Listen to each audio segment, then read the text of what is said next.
Hey everyone, welcome back for another deep dive. Today we're going to be looking at Afro Gospel music Oh, yeah? with a really fascinating guy named G Baba. Have you heard of him? Yeah, I have. But G Baba is, he's making some serious waves. He's really pushing boundaries. Yeah, and he's not just a musician. He's Definitely not just a like musician. a cultural architect or something. Yeah, I think architect is a great word for it. hmm Someone who's trying to change how we think about hmm Yeah. faith, creativity, especially within the Christian community. Yeah, especially in the Christian community. And one of the things I found so interesting is hmm his decision to abstain from sex until marriage went viral, It right? did, it did. And let's talk about countercultural. Yeah. That's a great example of his approach. And you know what's interesting is that when you listen to him, Yeah. he'll argue that Afro gospel is less about a specific sound Okay. and more about an attitude, a way of approaching faith and creativity that's rooted in African culture, but has this universal appeal. I see. I So it's didn't not know that. about staying within the walls of the church. Not at all. Like, he really wants to see Christians engaging more with the world around them.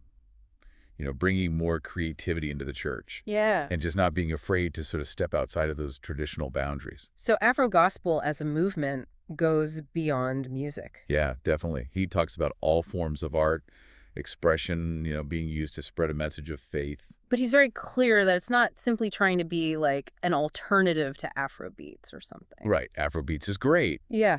but this is something distinct. This is something with a unique mission and purpose. So what is it about Afro gospel that...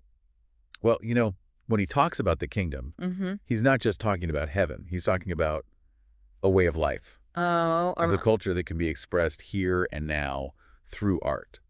And that's what he sees as the real power of Afro gospel. That's really interesting. So he sees art itself as like a tool almost. Absolutely. He's a huge believer in the power of art. He's like, art can be this powerful force for good, not just, entertainment that we should be demonizing.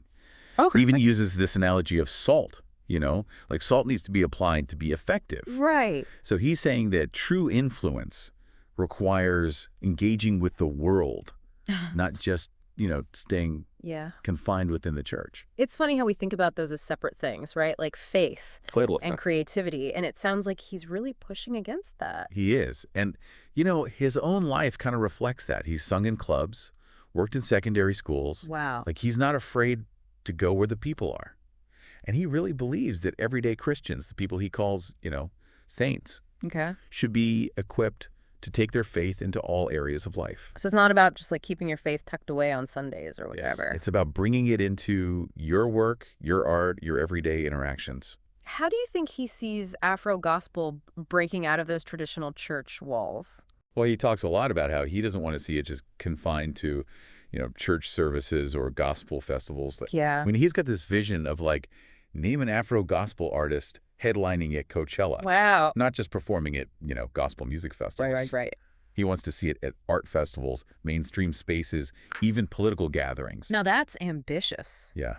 He's not afraid to dream big. Yeah. And, speaking of ambition, he actually hosted this really interesting retreat specifically for creatives called Foxes on Fire. Have you heard about this? No, tell me about it. So it's this 3-day fasting retreat, and he brought together all sorts of creatives like TikTok creators, models, filmmakers. Really? Yeah, we're a really diverse group to fast, pray, and explore how their creative talents could be used to make a difference. Huh.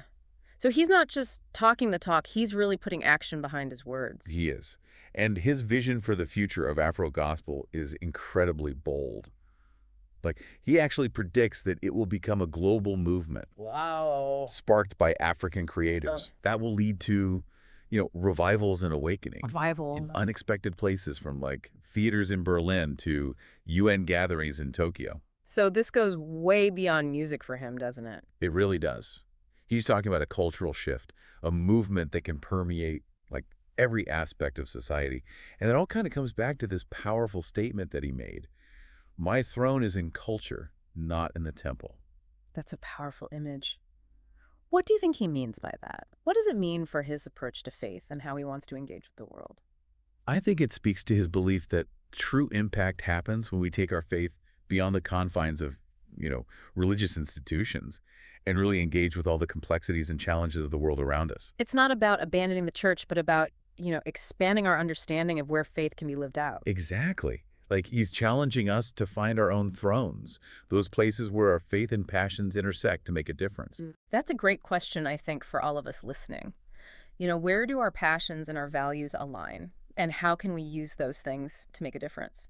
We'll dive deeper into G. Baba's vision and what it might mean for us all in just a moment. We're back, and man, there's a lot to unpack here There is. with G. Baba and his vision for Afro Gospel. One of the things that really stuck out to me was when he talked about this idea of a flip happening. Right. What does he mean by that? Well, he draws this interesting parallel to, what happened centuries ago when Western missionaries Okay. brought Christianity to Africa. Mm-hmm. And he acknowledges all the complexities of that history, Right. the colonial undertones and all that. Yeah, yeah. But he sees Afro Gospel as this sort of like reciprocal movement. It's Okay. like now it's Africa's turn to share its unique expression of faith with the rest of the world. So instead of Christianity flowing from Exactly. east. Yeah, west to east. Now he's seeing it kind of flowing back Oh, interesting. from east to west. Okay.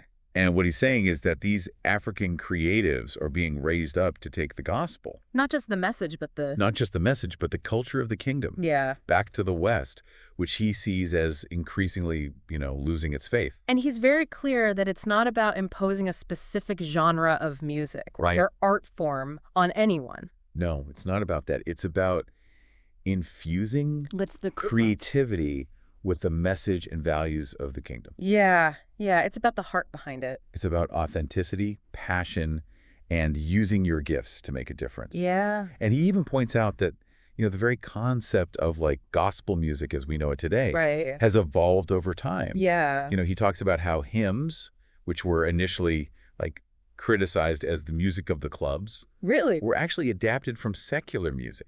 Interesting. So it makes you think about how fluid Yeah. these categories can be. G. Bob is encouraging us to think outside of those boxes a little bit. He is. Mm-hmm. And he's like, look, if we truly believe in the power of the gospel, Mm-hmm. then we should be open to expressing it through, any and all creative means. Which brings me to another thing he mentioned about Okay. how the church often views entertainment, Oh, yeah. and we're so quick to demonize certain forms of art as purely secular. He asked this great question. He says, can't God's power be conveyed through the same mediums that we often warn people against? Exactly. It's a good question. It's like we forget that God is creative. Yeah. Like God Right. created everything, you know what I mean? Like Yeah. He's the ultimate artist. it's about reclaiming the power of art to actually right. spread a message of hope. And it makes sense, right? Because Yeah. think about it. So much of our culture is shaped by, music, movies, fashion, social media. Yeah. So why not use those same mediums Yeah. to share a positive message, to inspire people, to get people thinking about faith and values? You mentioned that G. Baba sang in clubs early in his career. Yeah, he did. Did he talk about that experience at all? He did. He shared some really interesting stories about his early days, singing in clubs, being in environments where people were, far from Okay. the traditional church setting. And how did that affect how he thought about sharing his faith? It's funny. He actually said that he felt more effective in sharing his faith Yeah. when he was like running a food stall Really? by the roadside compared to when he was pastoring in a church. That's a radical statement. It is. But I think it gets to the heart of what he's trying to do with Afro Gospel. It's not about being confined to a building or an institution. It's about going out into the world, Yeah. connecting with people on their level, speaking their language. It's about authenticity and relevance. Yeah. And he even drew this really interesting parallel to Moses' journey. Oh, yeah. You remember how Moses initially tried to deliver his people based on his own, understanding? Mm-hmm. But God had to kind of pull him away, take him into the wilderness, Yeah. and then send him back with a new perspective. It's like G. Baba sees himself on a similar journey in a way. I think so.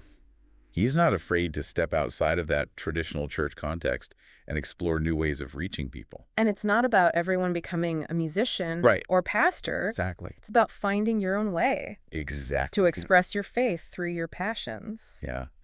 He said something that really stuck with me. He said, God isn't trying to fill up the cathedrals anymore.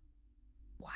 It made me think, what if the revival we've been praying for Mm-hmm. isn't going to happen in the way we've always expected. Like, what if God is doing a new thing and we're missing it? Yeah, yeah. Because we're so focused on the old ways of doing things. And he sees this new thing being led by, African creatives. He really believes that Africa has this unique role to play in this global spiritual awakening. Yeah, and it's not just about bringing people into a church building. Yeah, it's bigger than that. But it's about, like, changing the culture. It's about changing the culture, bringing a message of hope and faith into, every sphere of life. He even shared some pretty specific examples. Yeah, he did. Like, he wants to see Afro Gospel artists headlining festivals. Absolutely. Alongside, secular artists. Not just music festivals, though. Oh, okay. Film festivals, art exhibitions, even political gatherings. So this is not just about entertainment. Not at all. It's about impact. Yeah. He wants to see lives transformed, hearts changed, a new generation rising up to embrace the message of the kingdom. But how does he actually envision all of this happening? That's a great question, and that's where we'll pick up when we return after a quick break. We've been talking about this big vision G Baba has, for Afro Gospel to be this global movement. Yeah. But it's one thing to have a vision. Right. It's another thing to actually, make it happen. Mm-hmm. So what are the practical steps he's taking? Well, that's what gets really exciting. He's not just waiting for things to happen. He's really actively building the infrastructure and nurturing the talent, Give us some examples. What's he doing? Well, one of the things he's really passionate about is investing in the next generation. Oh, okay. And he talked about this initiative. He started back in 2017 called Light Out. Oh, okay. Which is this series of concerts that he's been organizing in secondary schools. In secondary schools. Wow. Yeah, yeah. He said he's already reached over 30,000 teenagers and preteens through these concerts. That's incredible. So he's not just trying to reach, adults who are already set in their ways. It's about going to the source, right? Yeah. These are the people who are going to be shaping the culture of tomorrow. Exactly, exactly. What's the goal of these concerts? What's he trying to do? It's about sharing the message of the gospel in a way that connects with, young people. Okay. Through music, creativity, and also just introducing them to the power of Afro Gospel. Yeah. Inspiring them to, use their own creative gifts. So he's planting seeds, Sure. nurturing talent, Mhm. showing these kids that faith and creativity can go hand in hand. Exactly. It's like he's creating a whole pipeline. Yeah, it's really For this movement to keep growing. And it's not just about music either. He's actively mentoring young creatives in all sorts of fields. Okay. Filmmakers, writers, poets, you name it. He's building this network of, like-minded individuals who are passionate about using their gifts to make a difference. That makes me think about something we were discussing earlier, how G Baba's throne isn't in a traditional church setting. Right. Do you think he's trying to create an alternative structure almost? I think you might be onto something there. Yeah. He talked about how the church often operates in these silos, Yeah. focusing inward rather than outward. Mm-hmm. And he's really challenging that. He's calling for more collaboration, a breaking down of denominational barriers, Right. and just a greater willingness to engage with the wider world. I mean, remember, he even said he doesn't have a church home in the traditional sense. Right, right. So how does he connect with other believers? How does he practice his faith? That's where his Foxes on Fire retreat comes in. Yeah. The 3-day fasting retreat that he organized for creatives. Mm-hmm. It wasn't just for Christians, though. Oh, really? He intentionally invited people from all backgrounds because he wanted to create a space where anyone could encounter the message of the kingdom through, art and creativity. It's about opening their hearts and minds Exactly. to a different way of seeing the world. And he believes that creativity is such a powerful tool for doing just that. Right. It can break down barriers, build bridges, start conversations that wouldn't happen otherwise. It sounds like he's trying to build a movement He is. that goes beyond just, traditional religious boundaries. Yeah, he's not interested in Yeah. just drawing lines in the sand. But it speaks to something deeper, I think so. a human need for connection and purpose and meaning. It's about bringing people together Yeah. around something bigger than themselves. And he's not limiting this vision to Africa either. No. He really sees Afro Gospel This globe as a global force. Yeah. Bridging cultures and continents. He even said that he's got some exciting plans for 2025. Right. Something about, leaving the familiar. Stepping into new territory. Yeah. Yeah, he was a little bit vague about the details, but... Yeah. What do you think he's got up his sleeve? Well, I think based on what he shared, we can definitely expect to see him pushing the boundaries even further. Taking Afro Gospel to international stages, Yeah. collaborating with artists from different genres, really shaking things up. It's inspiring to see someone with such a clear vision, Yeah, he's got that fire. and the drive to actually make it happen. Yeah. Like, he's not just talking about change, he's actually creating it. He's a doer, that's for sure. And his passion is contagious, It makes you want to get up and find your own throne. It really does. That place where your faith and your passions kind of come together and you can make a real difference. I think that's a great note to end on. As we wrap up our deep dive into G Baba's world, I'm left with this sense of hope Mm-hmm. and excitement and even, a little bit of challenge. Like, what if he's right? What if this is the start of something much bigger? What if this is just the beginning? Yeah. A movement that could really change the world. That's a big thought, right? What if faith-inspired creativity is the key to, a better future? A future filled with more hope and purpose and meaning. That's something for all of us to think about. Absolutely. Where are we on our thrones? And how can we use our gifts to make the world a little brighter? Thanks for joining us for another deep dive. We'll catch you next time.